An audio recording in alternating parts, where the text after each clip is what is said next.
السلام عليكم ورحمة الله وبركاته. حبايبي الحلوين، ازيكم عاملين ايه؟ يا رب تكونوا بخير. النهاردة احنا هنعمل مع بعض حاجة جميلة. احنا عاوزين نعمل النهاردة جلاش، بس عاوزين نعمله سادة، مش عاوزينه هما بايه بحاجة. دي لفة جلاش عندي، انا هفتحها. كل اللي انا اعمله فيها ان انا اقسمها بالنص من هنا اهو، اقسمها بالنص كده.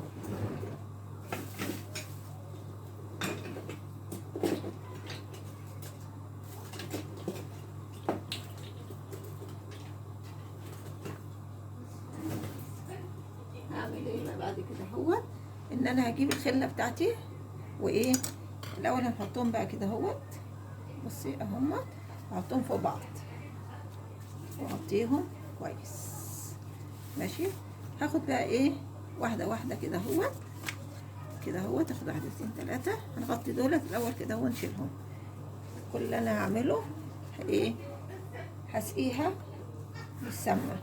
الورقه اللي انا هفردها، اللي انا هاخدها، اسقيها كويس بالايه، بالسمنه.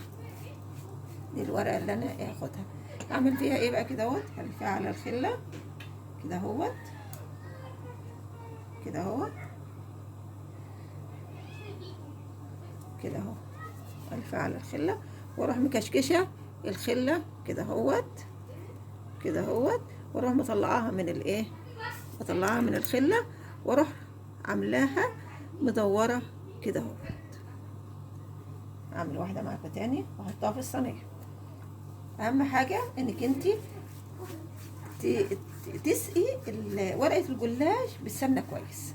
هي ما بتاخدش سمنه كتير، بس تمرري السمنه على الورقه كلها. يعني ما تخليش حته من الورقه فيها ايه سمنه وحته ما فيهاش سمنه. اهيت. هعمل ايه، اجيب اهيت طرف الورقه اهيت، اهي اهي اهي اهي كده اهو، كده اهو، كده خلاص خلاص كده اهو. هكشكشها بقى كلها اهيت. بصي تخش كشكشه عاديه جدا اهيت. واروح مخرجاها من الناحيه دي، واروح ماسكاها لفاها كده اهوت. اعملها معاكم تاني مره كمان اهي. بصي السمنه، بص انا بعملها اهي اهي.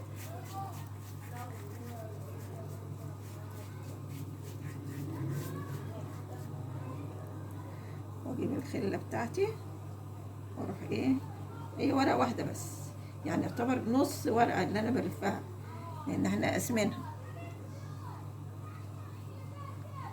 اهيت.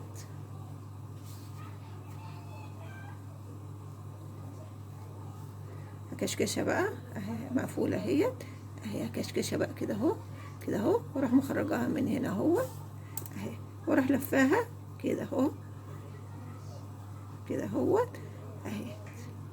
تبقى مكشكشه وشكلها ايه، شكلها جميل. هكملها بقى وارجع لكم تاني.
السرير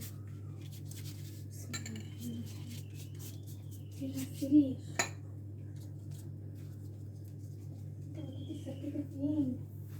السرير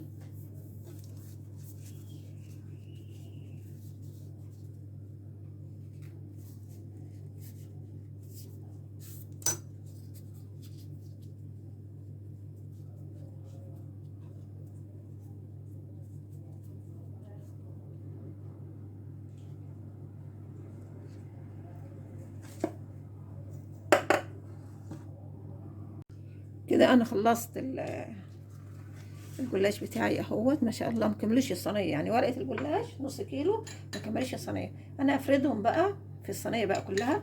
كل اللي انا اعمله بقى، بص بقيه السمنه لسه فيها سمنه كتيره كمان اهي. كل اللي انا اعمله ان انا لازم اغطي الوش كله بالسمنه، لازم اغطي الوش بتاعه كله بسمنه. السمنه دي هي اللي بتخليها تورقه وتخليه مقرمش. لو ما حطيتش سمنه هينشف ويجلد، انما السمنه بتخليه مورق ومقرمش. هوسعه بقى انا عشان يتحمر كمان من الجناب، يعني هي الصينيه، بس هوسع الجلاش عشان انا كنت في الاول حطاه ضيق. في الاول كنت حطاه ضيق. انا طبعا الصينيه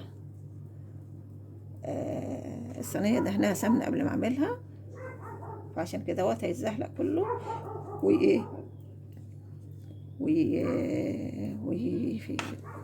ويتحرك يعني من مطرحه. انا بوسعهم بس عشان الصينيه طلع صغيره. النص كيلو جلاش هو اللي طلع صغير، مش الصينيه اللي طلع صغيره. نص كيلو جلاش طلع صغير. طبعا اهوت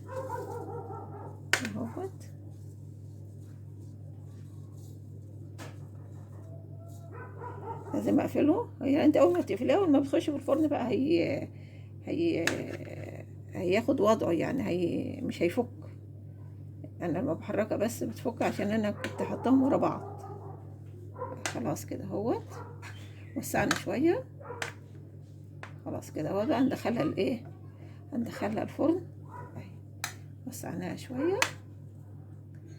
خلاص كده هندخلها بقى الفرن دلوقتي، ونقول لكم ايه اللي هيحصل بعد كده. كده انا طلعت الجلاش بتاعي. كل اللي انا هعمله بقى هسيب السيرب على طول وهو سخن. كمان الصوت ده جميل جدا، طبعا انتوا عارفين ان انا بحب الصوت ده جدا، جميل جدا.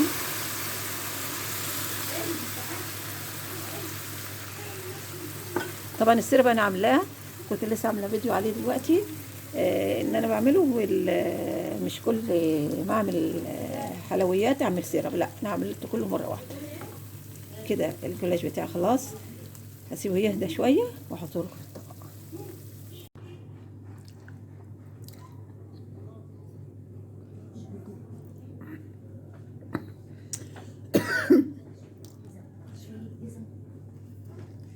كده خلصت الفيديو بتاعي، بس جميل جدا وقرمش جميل جدا وطعمه جميل جدا.